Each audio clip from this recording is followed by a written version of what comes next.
Hello friend, मैं आपका दोस्त विशाल सिंह यादव और आपका स्वागत है हमारे यूट्यूब चैनल जय गुरुदेव विशाल यादव में।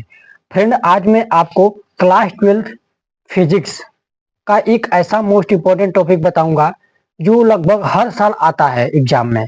तो दोस्तों, बोर्ड एग्जाम 2025 के लिए बहुत ही इम्पोर्टेंट है ये टॉपिक। इस टॉपिक का नाम है कूलाम का नियम। कूलाम का नियम दोस्तों 8 नंबर में 100% जरूर आएगा और हर साल का पेपर देख लीजिएगा आप लोग, जरूर आया रहता है। तो दोस्तों, हम चलते हैं अपने टॉपिक पर। अगर आपको 8 नंबर पक्का पाना है तो वीडियो को लास्ट तक जरूर देखिएगा।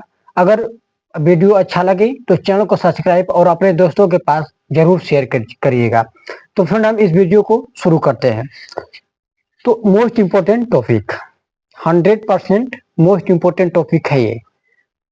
तो इस टॉपिक का नाम है कूलाम का नियम, कूलाम्स लॉ जिसको बोलते हैं इंग्लिश में। अब देखिए, तो हम चलते हैं कूलाम के नियम की परिभाषा की तरफ। परिभाषा, डिफिनीशन जिसको इंग्लिश में बोलते हैं डिफिनीशन। कूलाम का नियम, कूलाम्स लॉ। तो कूलाम का नियम कहता क्या है, इसकी परिभाषा को देखते हैं। इस नियम के अनुसार, यानी कूलाम के नियम के अनुसार, दो स्थिर बिंदु आवेशों के बीच लगने वाला आकर्षण अथवा प्रतिकर्षण बल दोनों आवेशों के मात्राओं के गुणनफल के अनुक्रमानुपाती तथा उनके बीच की दूरी के वर्ग के व्युत्क्रमानुपाती होता है।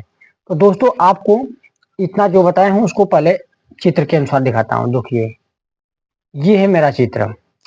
तो मैंने आपको ऊपर बोला हूं दो स्थिर बिंदु आवेशों पर। तो देखिए, ये एक बिंदु है ए और ये दूसरा बिंदु है बी। स्थिर बीच लगने वाला आकर्षण अथवा परिकर्षण, दोनों बिंदु के बीच एक आकर्षण बल होता है Q1, दूसरा है Q2। आकर्षण अथवा प्रतिकर्षण बल दोनों आवेशों के मात्राओं के गुणनफल के अनुक्रमानुपाती होता है। यानी कि जो Q होता है और Q1 और Q2 दोनों के मात्राओं के, जितना मात्रा होती है, जितना आवेश की मात्रा होती है, उसके गुणनफल के अनुक्रमानुपाती तथा उनके बीच की दूरी, यानी कि इनके दोनों बिंदुओं के बीच की दूरी r है और इनके दो बीच की दूरी के व्युत्क्रमानुपाती होता है, यानी उल्टा होता है, उसको बोलते हैं व्युत्क्रमानुपाती होता है। तो आप चलते हैं यहाँ पर। दो स्थिर बिंदु आवेशों के बीच लगने वाला आकर्षण अथवा प्रतिकर्षण बल दोनों आवेशों के मात्राओं के गुणनफल के अनुक्रमानुपाती तथा उनके बीच की दूरी के वर्ग के व्युत्क्रमानुपाती होता है। वर्ग के व्युत्क्रमानुपाती होता है। इस बल की दिशा दोनों आवेशों को मिलाने वाली रेखा के अनुदिश होती है। यानी जो ये जो चित्र है आपको दिखाते हैं, तो इस बल की दिशा दोनों आवेशों को मिलाने वाली रेखा के अनुदिश होती है। अनुदिश मतलब कि अनुदिश का मतलब होता है जिस दिशा में होती है बल लगेगा आपका, उसी दिशा में, उसकी दिशा उधरी की तरफ होगी, उसी को बोलते हैं अनुदिश। दिशा अनुदिश होता है। तो दोस्तों, यही आपका कूलाम के नियम की परिभाषा है और आगे प्रूफ के साथ आपको सूत्र भी बताएंगे। तो वीडियो को लगातार देखते रहिएगा। तो एक बार और आपको बोल देते हैं अच्छी तरीके से, और सुन लीजिएगा और स्क्रीनशॉट भी मार लीजिएगा। आपको, आप लोग अगर जितना मैं बताऊंगा उतना अगर आप लिख लेंगे तो आपको 8 नंबर क्लियरली मिल जाएगा 100%। दो स्थिर बिंदु आवेशों के बीच लगने वाला आकर्षण अथवा प्रतिकर्षण बल दोनों आवेशों के मात्राओं के गुणनफल के अनुक्रमानुपाती तथा उनके बीच की दूरी के वर्ग के व्युत्क्रमानुपाती होता है। इस बल की दिशा दोनों आवेशों को मिलाने वाली रेखा के अनुदिश होता है। अर्थात यदि दो स्थिर बिंदु आवेश Q1 और Q2, यानी कि दो स्थिर बिंदु जो है आवेश, एक होता है Q1 और दूसरा है Q2, एक दूसरे से r दूरी पर स्थित है, इनके बीच की दूरी आपको बताया हूं r है हो, तब इनके बीच लगने वाला आकर्षण अथवा प्रतिकर्षण बल, आकर्षण अथवा प्रतिकर्षण बल का सूत्र जो होता है यह परिपोषणल। देखिए, यह परिपोषणल, इसको परिपोषणल बोलते हैं, ख्याल कर लीजिएगा। यह परिपोषणल Q1 इंटू Q2 बटे R स्क्वायर, तो अथवा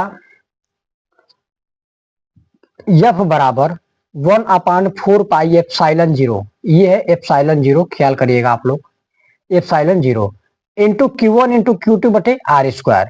तो यही आपका कूलाम के नियम का मेन सूत्र होता है। कूलाम के नियम के अनुसार जो बल का सूत्र होता है यही होता है, एफ बराबर 1/4 pi epsilon zero Q1 into Q2 बटे आर स्क्वायर।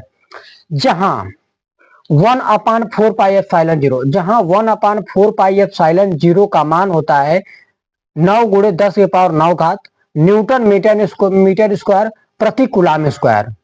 अगर आपको ट्रिपल जो होता है इस साल 2025 के बोर्ड एग्जाम 2025 में 20 नंबर का ट्रिपल भी आपको पूछा जाएगा, तो उस ट्रिपल क्वेश्चन में आपको कुछ याद नहीं करना है। आप जो परिभाषा बताएंगे टॉपिक को, हर एक टॉपिक पर मैं वीडियो बनाऊंगा फिजिक्स के, तो यही पूछ सकता है कि 1/4 पाई एप्सिलॉन जीरो का मान क्या होगा, पूछ सकता है। ये नहीं कह सकते हैं कि पूछेगा, लेकिन पूछ सकता है। तो 1/4 पाई एप्सिलॉन जीरो का मान जो होता है 9 गुणे 10 की पावर 9 घात न्यूटन मीटर स्क्वायर प्रति कूलम स्क्वायर, या इसको मात्रक के रूप में पूछ सकता है कि 1/4 पाई एप्सिलॉन जीरो का मात्रक क्या होगा। तो मात्रक में आप लोग बता देंगे न्यूटन मीटर स्क्वायर प्रति कूलम स्क्वायर। और इसमें जो एप्सिलॉन जीरो है ये क्या है, इसको बताता हूँ। एप्सिलॉन जीरो निर्वात की विद्युतशीलता है तथा एप्सिलॉन जीरो का मान। अब देखिए दूसरा क्वेश्चन ये हो गया ट्रिपल का कि एप्सिलॉन जीरो का भी मान पूछ देगा, या एप्सिलॉन जीरो का मात्रक पूछ देगा, या एप्सिलॉन जीरो का विमीय सूत्र पूछ देगा। ये एक नंबर में आपको मिल सकते हैं क्वेश्चन। तो एप्सिलॉन जीरो का मान होता है 8.85 गुणे 10 के पावर -12 घात। इसका मात्रक होता है कूलम स्क्वायर प्रति न्यूटन मीटर स्क्वायर। और एप्सिलॉन जीरो का विमीय सूत्र, एप्सिलॉन जीरो का विमीय सूत्र जो होता है, इसको कोष्टक बना बड़े कोष्टक में लिखते हैं। तो m की पावर -1, l की पावर -3 और t की पावर 4 और a स्क्वायर, इसका एप्सिलॉन जीरो का विमीय सूत्र है। तो दोस्तों आपका ये टॉपिक लगभग मैं उम्मीद करूंगा कि आपको अच्छी तरीके से समझ में आ गया होगा। अगर आपको वीडियो अच्छा लगा हो तो चैनल को सब्सक्राइब और अपने दोस्तों के पास जरूर शेयर करिएगा। जय हिंद साथियों।